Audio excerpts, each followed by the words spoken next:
What's up guys, I'm Phoenix Master 1 and welcome back for some more Fire Emblem Heroes. And today we got a FEH Channel, which was to be expected. And in this video I'm just going to be breaking down the FEH Channel and going to be giving my thoughts. And we should be getting another FEH Channel this month for Choose Your Legends. So Pirate Banner seems like it's no more, and now we have a new Thief themed banner. So here we have Thief Cath here as a Blue Mage Cavalier, and she does have a preferred weapon.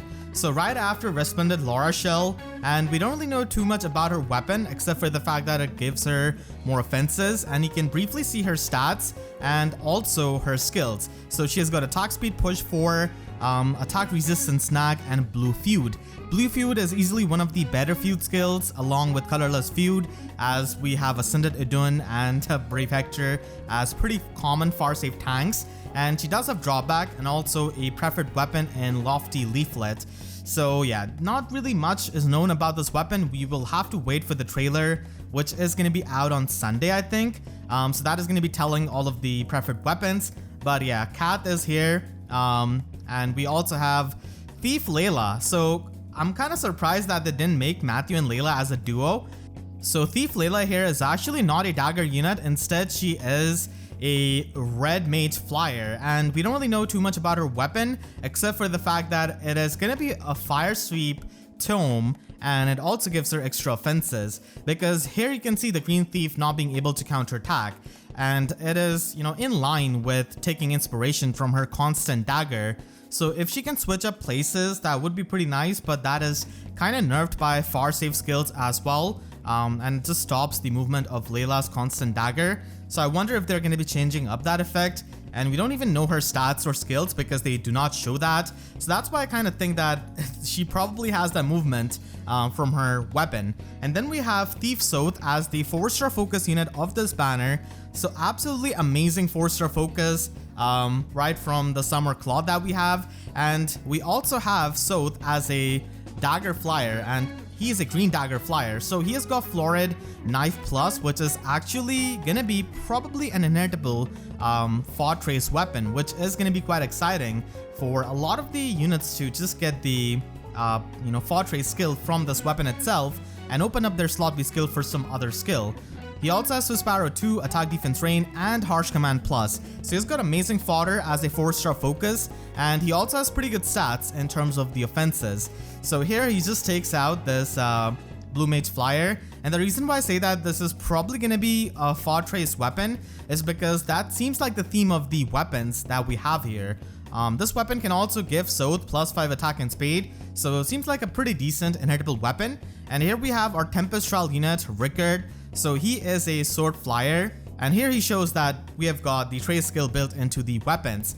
So Rickard is going to be a pretty nice Tempest Trial reward, because at least he is going to be a bit more unique being a sword flyer. We don't really have too many sword flyers. So he's got Florid Cane Plus, which does give him the near trace skill, as you can see very clearly here. So he has got Flyer Formation, Speed Defense Oath, and Shove. So all of the other skills are not really that important. I kind of wish that he had Aerobatics instead, because we're still missing that. But this weapon is going to be a really coveted weapon for a lot of sword units who do not have good preferred weapons, or just do not have any preferred weapon to begin with. And his stat spread is pretty much going to be offensive and having high defense and low resistance. I'm of course going to be making a review on him once we know the full weapon and everything. And the star of this banner is actually going to be duo Nina along with Kagero. So this is a pairing which I didn't really expect, because Kagero actually cannot marry Niles in Revelations. So yeah, I never really expected this. So she is going to be a colorless dagger cavalier, and it really depends on how her weapon can set her apart. She can take out the Screen Thief, and it also gives her more offenses. Other than that, we don't really know much about it. So she's got Shadowy Quill, which is going to be her preferred weapon, and she also has Lethality, Attack Speed Catch 4, and a new tier 4 slot B skill in Chill Defense Resistance 4, and then she has also got Colorless Feud. So yeah, having tier 4 slot B skills just means that the arena scoring has increased for so many units, and a tier 4 inheritable slot B skill means that Duochrome is the highest scoring unit in the game right now for the Colosseum game mode, because he can score like a 205 BST unit, because his assist skill actually gives him more SP for whatever reason. Even Legendary Chrom has that. So yeah, Duo Chrom is the highest scoring unit. I wonder how many people are gonna be pulling for her just for that slot B skill. I imagine not too much because Arena is not the most fun game mode for most people. And here we can see her weapon in action actually. So she's able to return to her starting position, which can make her into a pretty amazing hit and run unit, especially with Disarm Trap and Aether Raids. And it really depends on what other effects that she can have in her weapon, because Lethality is a high cooldown special. So if she has got something, maybe like a tempo skill built into it, that would be pretty good. Or maybe null follow-up, because you know, Dagger Cavaliers cannot have access to those skills. So that is always going to be really helpful. So I do like the fact that she can, you know, teleport to her starting position. Definitely a pretty unique mechanic. I am curious if she can teleport only after the combat, or if she like teleports after any kind of action, because if she can teleport after any kind of action, then that makes her a pretty good sniper of Duo's hindrance and Aether Raids. So yeah, much is to be known about her Duo skill, her weapon, but definitely looks like an exciting unit, and appearing I never really expected. I mean, Kagero has got a lot of ults, so probably, you know, she was not going to be in the front. But Nina is definitely an unexpected unit. So here we can see all of the thief units, all of the girls just posing with style and grace. And we just have Sothe just walking as if he's just bored of this and he just wants to go home. So this risk and reward banner is going to be out on the next Tuesday. And this is right before Choose Your Legend, so I'm not sure how many people are going to be pulling for this banner. And Tempest Trial Plus is going to be giving us Rickard. Also, really looking forward to the Sacred Seals that are going to be in this. So we should be getting the trailer of this before the banner, obviously. The Summer Celebration and the Half Anniversary quest give us a lot of rewards, and the one to be noted here is the Forma Soul. So that is going to be another free Forma Soul that you can get.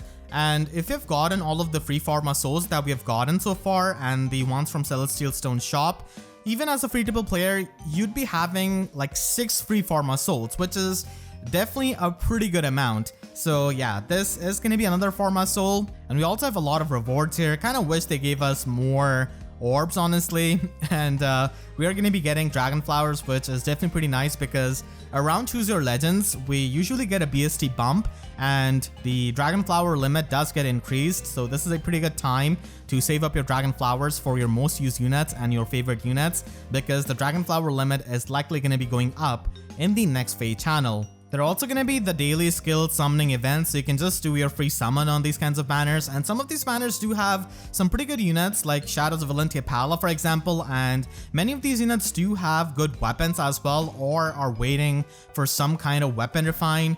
So yeah, the daily summons are always pretty good. And then we also have the Grand Hero Battle Party, basically. And this Grand Hero Battle Party is going to be having 7 Grand Hero battles, including Yenfei and Muarim. And I know that many people still have Yenfei at +9 merge, me included. So this is going to be a free merge for you, because the quests are going to be giving you a 5-star copy of these Grand Hero Battle units, which is really good because you can save up on 500 Grails for your final merge, as well as 20,000 feathers. So if you've got any of these units at +9 merge, then the final merge is essentially going to be free for you. So make sure to get this. And some of these Grand Hero Battle units like Reeve, for example, or Hilda, Muarim, are still pretty good as one-off copies that you're going to be getting out of the quests. So yeah, pretty excited about this. Definitely quite popular merge projects with the Yenfei, Muarim, Reeve as well. And we also have the celebratory maps, which, you know, are going to be pretty easy to beat, so there's nothing really too unique. But we also have a new Hero Fest. So this actually does not replace the starter hero quest that we have for the newer players.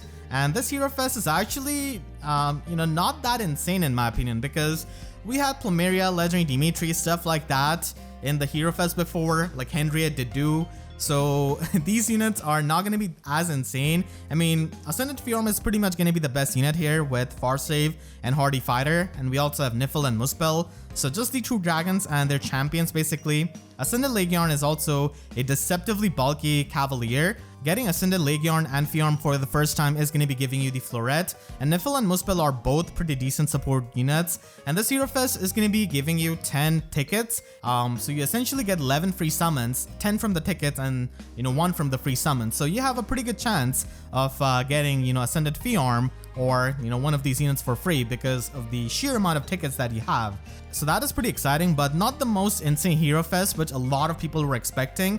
Maybe if this had Ascended Idun, then it would have been a bit better, I guess, instead of Nifl here in the blue color, but still nonetheless a lot of people are going to be trying to pull for these units, and this Hero Fest is going to be lasting even after Choose Your Legends is announced, so you definitely have quite a bit of time.